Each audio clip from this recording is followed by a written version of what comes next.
마가복음 4장. 씨 뿌리는 농부 이야기. 예수께서 다시 바닷가에서 가르치셨다. 무리가 인산인해를 이루고 있어서 예수께서는 해안에서 좀 떨어진 배에 오르셔야 했다. 사람들이 물가로 몰려와서 배를 설교단으로 삼으신 것이다. 예수께서 많은 이야기로 가르치셨다. 들어라, 너희는 어떻게 생각하느냐? 어떤 농부가 씨를 뿌렸다. 씨를 뿌리는데 덜어는 길 위에 떨어져서 새들이 먹어버렸다. 덜어는 자갈밭에 떨어져서 금세 싹이 났으나 뿌리를 내리지 못해 해가 뜨자 곧 시들어버렸다. 덜어는 잡초밭에 떨어져서 싹이 났으나 잡초 틈새에 짓눌려 아무 소득이 없었다. 덜어는 좋은 땅에 떨어져서 무성하게 자라 농부가 생기지도 못한 큰 결실을 맺었다. 너희는 듣고 있느냐? 정말로 듣고 있느냐? 예수께서 따로 계실 때 그분 곁에 있던 사람들이 12 제자와 함께 그 이야기에 대해 물었다. 예수께서 그들에게 말씀하셨다. 너희에게는 하나님 나라를 아는 깨달음이 주어졌다. 너희는 하나님 나라가 어떻게 되어가는지 안다. 그러나 아직 볼 줄 모르는 사람들에게는 모든 것을 이야기로 풀어나간다. 마음을 준비시키고 마음을 열어 깨닫도록 주의를 환기시키려는 것이다. 그들은 눈은 떴으나 하나도 보지 못하고 귀가 열렸으나 한마디도 알아듣지 못하며 돌아서지도 않고 용서받기도 거부한다. 예수께서 계속해서 말씀하셨다. 이 이야기가 어떻게 되어가는지 알겠느냐? 내가 하는 모든 이야기는 이렇게 이루어진다. 농부가 말씀을 뿌린다. 어떤 사람은 딱딱한 길바닥에 떨어진 씨와 같다. 말씀을 듣자마자 사탄이 그 속에 뿌려진 것을 낚아채 간다. 또 어떤 사람은 자갈밭에 떨어진 씨와 같다. 그는 처음 말씀을 들을 때는 아주 뜨겁게 반응한다. 하지만 성품의 토양이 얕다 보니 감정이 식거나 어려움이 닥치면 아무 쓸모 없게 되고 만다. 잡초밭에 떨어진 씨는 천국 소식을 듣기는 듣지만 해야 할 온갖 일과 갖고 싶은 것에 대한 염려로 짓눌려 있는 사람을 가리킨다. 스트레스에 숨이 막혀서 들은 것조차도 아무 소득이 없다. 그러나 좋은 땅에 뿌려진 씨는 말씀을 듣고 품어서 생각지도 못한 큰 결실을 맺는 사람을 가리킨다. 받는 것보다 주는 것이 더 낫다. 예수께서 계속해서 말씀하셨다. 집에 등잔을 가져와서 통 속이나 침대 밑에 두는 사람이 있느냐? 탁자나 선반 위에 두지 않느냐? 우리는 비밀을 감추어 두지 않고 오히려 말할 것이다. 숨기지 않고 오히려 밝히 드러낼 것이다. 너희는 듣고 있느냐? 정말로 듣고 있느냐? 내가 하는 말을 잘 들어라. 세상에서 너희 힘으로 잘 될 수 있다는 약삭빠른 충고를 조심하여라. 받는 것보다 주는 것이 더 낫다. 베풀면 베풀물 낳는다. 인색하면 가난해진다. 많은 이야기로 말씀하시다. 예수께서 또 말씀하셨다. 하나님 나라는 어떤 사람이 밭에 씨를 뿌리고는 잊어버린 채 잠자리에 든 것과 같다. 씨는 싹이 터서 자라는데 그는 어떻게 된 일인지 모른다. 그의 도움 없이 땅이 다 알아서 한다. 처음에는 푸른 줄기를 내고 다음에는 꽃봉오리를 내고 그 다음에는 익은 곡식이다. 곡식이 완전히 연글면 거둔다. 추수할 때가 된 것이다. 하나님 나라를 어떻게 묘사할 수 있을까? 어떤 이야기가 좋을까? 하나님 나라는 솔씨 하나와 같다. 솔씨는 땅에 떨어질 때 씨로서는 아주 작지만 일단 심으면 가지가 무성한 큰 나무로 자란다. 독수리들이 그 안에 둥지를 틀 정도다. 예수께서는 이처럼 많은 이야기로 메시지를 전해주시면서 그들의 경험과 성숙도에 맞게 이야기를 들려주었다. 예수께서 이야기 없이는 말씀하지 않으셨다. 그리고 제자들과 따로 있을 때에 모든 것을 다시 설명해 주셨다. 혼란스러운 것을 정리하시고 얽힌 것은 풀어주셨다. 바람과 바다를 잠잠케 하시다. 그날 늦게 예수께서 제자들에게 말씀하셨다. 저편으로 건너가자. 제자들은 그분을 배에 계신 그대로 모시고 갔다. 다른 배들도 따라갔다. 그때 큰 풍랑이 일어났다. 파도가 배 안으로 들이쳐서 배가 가라앉으려고 했다. 예수께서는 배 뒤쪽에서 베개를 베고 주무시고 계셨다. 제자들이 그분을 깨우며 말했다. 선생님, 우리가 빠져 죽게 되었는데 아무렇지도 않습니까? 잠에서 깬 예수께서 바람에게 조용하라고 하시고 바다에게 고요하여라, 잠잠하여라 하고 말씀하셨다. 바람이 숨을 멎고 바다는 호수처럼 고요해졌다. 예수께서 제자들을 꾸짖으셨다. 어째서 너희는 이토록 겁이 많으냐? 그렇게도 믿음이 없느냐? 그들은 놀라고 두려워서 어쩔 줄을 몰라 했다. 도대체 이분은 누구신가? 바람과 바다도 마음대로 부리시다니. 마가복음 5장. 거라사에 귀신 들린 사람. 그들은 바다 건너편 거라사 사람들의 지방에 이르렀다. 예수께서 배에서 내리시자 묘지에서 어떤 미친 사람이 그분께 나아왔다. 그는 거기 무덤 사이에서 살았다. 아무도 그를 잡아둘 수 없었다. 사슬을 채울 수도 결박할 수도 없었다. 사람들이 여러 번 사슬과 밧줄로 묶었지만 그때마다 그는 사슬을 부서뜨리고 밧줄을 끊어버렸다. 아무리 힘센 사람도 그를 꺾을 수 없었다. 그는 밤낮으로 무덤과 산을 어슬렁거리면서 고함을 지르고 뾰족한 돌로 제 몸을 마구 상하게 했다. 그가 멀찍이 서 예수를 보고 달려와 그분 앞에 경배하며 엎드렸다. 그러고는 고함 지르며 따졌다. 지극히 높으신 하나님의 아들 예수여, 무슨 일로 내게 간섭합니까? 제발 나를 괴롭게 하지 마십시오.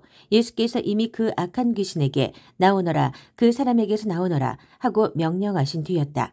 예수께서 그에게 물으셨다. 내 이름이 무엇이냐? 그가 대답했다. 내 이름은 패거리입니다. 난동을 부리는 패거리입니다. 그는 자기를 그 지방에서 내쫓지 말아달라고 예수께 애원했다.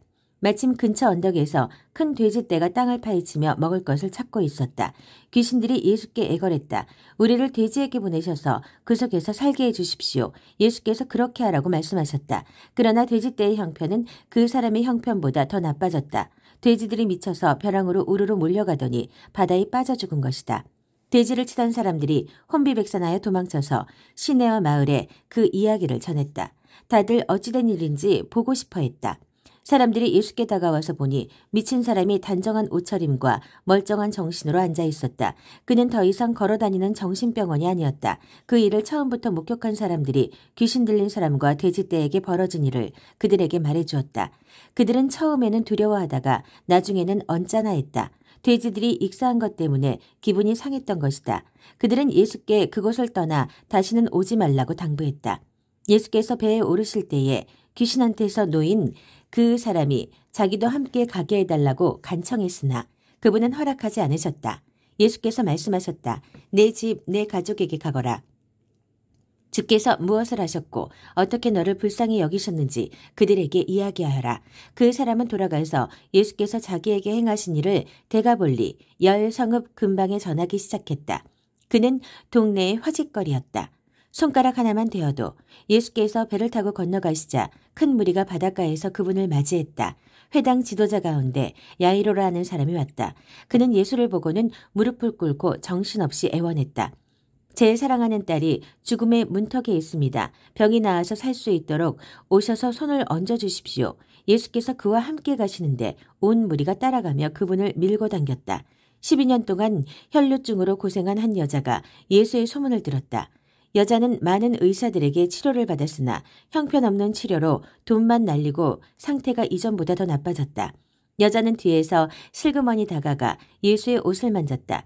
이분의 옷에 손가락 하나만 대어도 내가 낫겠다고 생각한 것이다. 여자가 손을 대는 순간에 흐르던 피가 멈추었다. 여자는 변화를 느낄 수 있었고 자신의 병이 깨끗이 나은 것을 알았다. 그 순간 예수께서 자신에게서 기운이 나간 것을 아시고 무리에게 돌아서서 물으셨다. 누가 내 옷에 손을 대었느냐? 제자들이 말했다. 무슨 말씀이신지요? 무리가 이렇게 밀고 당기는데 누가 내게 손을 대었느냐고 물으시다니요. 손을 댄 사람이 수십 명은 될 것입니다. 그러나 예수께서는 누가 그렇게 했는지 보려고 계속 둘러보며 물으셨다. 자기가 한 일을 알고 있던 그 여자는 두려워 떨며 앞으로 나아갔다. 여자는 그분 앞에 무릎을 꿇고 자초지종을 이야기했다. 예수께서 여자에게 말씀하셨다. 딸아, 너는 믿음의 모험을 했고 이제 온전해졌다. 잘 살아라. 병이 나았으니 복되게 살아라. 예수께서 아직 말씀하시는 중에 회당장의 집에서 사람들이 와서 회당장에게 말했다. 따님이 죽었습니다. 선생님을 더 괴롭게 해드릴 일이 있겠습니까? 예수께서 그들이 하는 말을 들으시고 그 회당장에게 말씀하셨다. 그들의 말을 듣지 말고 나만 신뢰하여라. 예수께서는 베드로, 야고보, 요한 외에는 아무도 따라오지 못하게 하셨다. 회당장의 집에 들어선 그들은 이야깃거리를 찾는 입방아꾼들과 음식을 나르는 이웃 사이를 헤치고 지나갔다. 예수께서 불쑥 말씀하셨다. 어째서 이렇게 너도 나도 울고불고 말이 많으냐. 이 아이는 죽은 것이 아니라 자고 있다. 사람들은 저가 알지도 못하면서 저런 말을 한다고 비웃었다. 예수께서 그들을 다 내보내신 뒤에 아이 부모와 자기 동료들만 데리고 아이 방으로 들어가셨다. 예수께서 소녀의 손을 꼭 잡고 말씀하셨다. 달리다 굼. 이는 소녀야 일어나라 라는 뜻이다. 그러자 소녀가 일어나서 걸어다녔다. 소녀의 나이는 12살이었다. 그들은 모두 기뻐서 어쩔 줄 몰라 했다.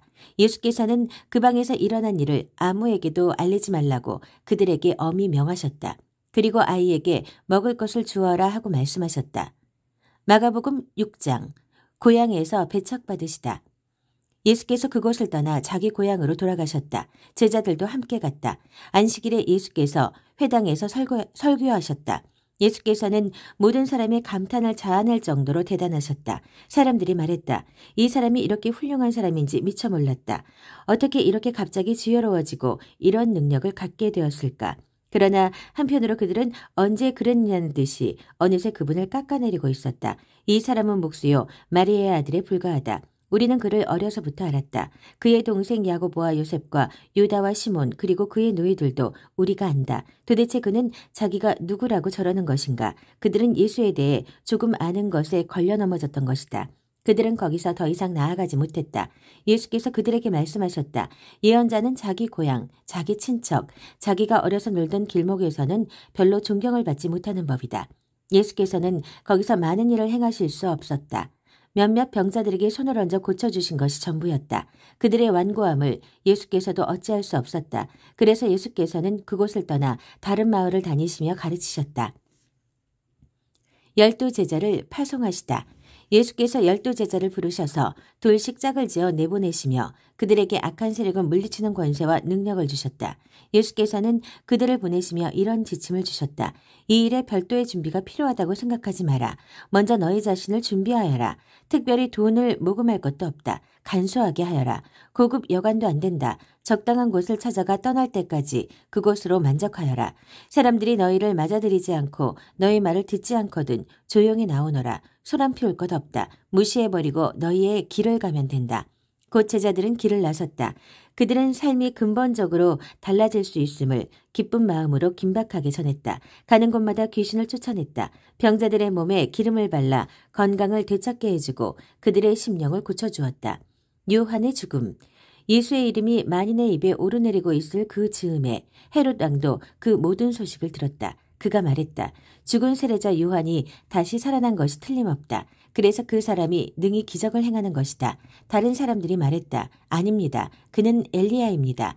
또 다른 사람들이 말했다. 그는 예언자입니다. 옛 예언자들 가운데 한 사람과 같습니다. 그러나 헤롯은 굽히지 않았다. 틀림없이 요한이다. 내가 그의 목을 베었는데 이제 그가 다시 살아난 것이다. 헤롯은 자기 동생 빌립의 아내였던 헤로디아의 잔소리에 못 이겨 요한의 체포를 명하고 그에게 사슬을 채워 감옥에 가두었던 자다. 요한은 헤롯과 헤로디아의 관계가 불륜이라고 말해 헤롯을 자극했다. 헤로디아는 증오에 사무쳐서 요한을 죽이고 싶었으나 헤롯이 요한을 두려워하여 감히 그렇게 하지 못했다. 요한이 거룩한 사람이라고 굳게 믿고 있던 헤롯은 그를 특별 대우했다. 헤롯은 요한의 말을 들을 때마다 양심의 가책을 받아 괴로워하면서도 그를 멀리할 수 없었다. 요한에게는 헤롯을 계속 잡아끄는 어떤 힘이 있었다. 그러나 끝내 불길한 날이 왔다.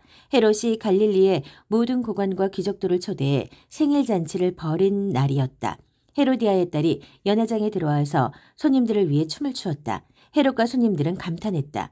왕이 소녀에게 말했다. 내게 무엇이든 청하거라. 내가 원하는 것이면 무엇이든 주마. 그는 흥분하여 계속했다. 맹세하는데 내가 말만 하면 내 나라를 너와 반반씩이라도 나누겠다. 그 딸은 어머니에게 돌아가서 말했다. 무엇을 청할까요?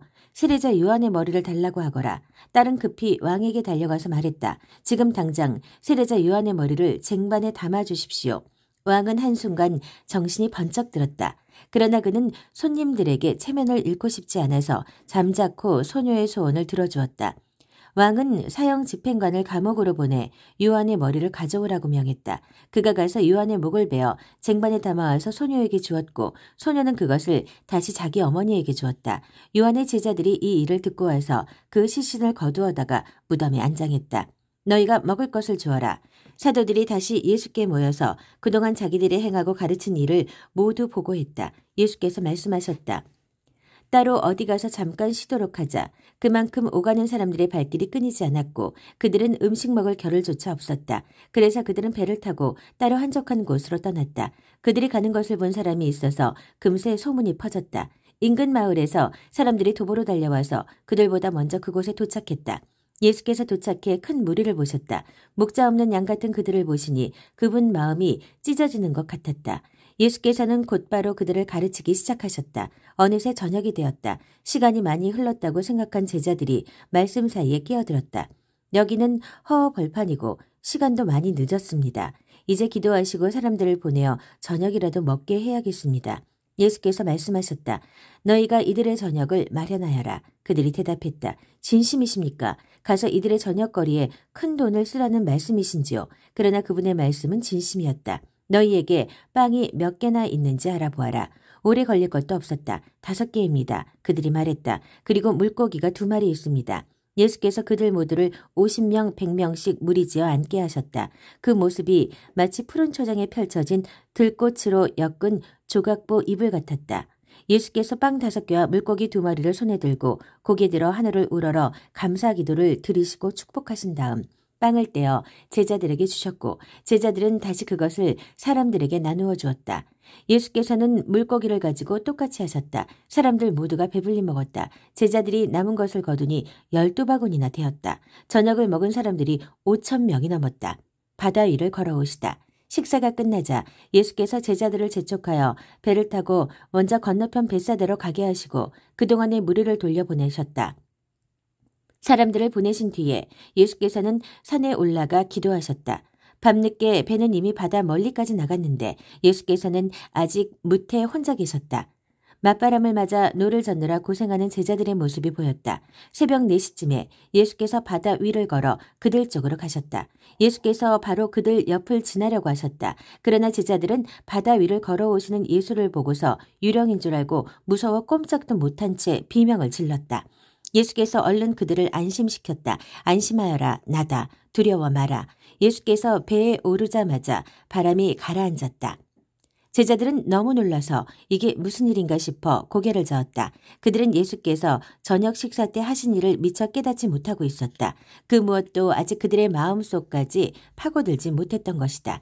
그들은 게네사렛에 배를 댔다. 그들이 배에서 내리자 순식간에 소문이 퍼졌다.